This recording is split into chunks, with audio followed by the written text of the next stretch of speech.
এই তুকুলানি নানা ভাই, তুকুলানিকে ডাকো ঘুম থেকে, চিপস খাবে তুকুলানি, ডাকো ডাকো। টুকুস টুকুস। উঠছে না কেন?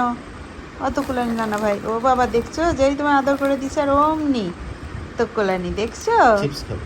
চিপস খাবে। তোকে মনে করছে এটা কি জিনিস, আমাকে নানু দেয় না কেন? আমরা যখন চিপস খাই টুকুলানি সারাক্ষণ তাকিয়ে থাকে আমাদের দিকে।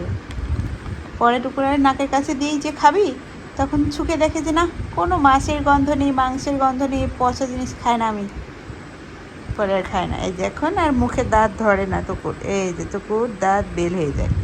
আর টুকুলানি মানে পাখি, ও মানে ঘুমাচ্ছ তো ঘুমাও, আমরা নাটক দেখি। হ্যাঁ, ক্লান্ত হয়ে গেছে ময়নাটা আমার নাটক দেখতে দেখতে, ছোটো বাবু।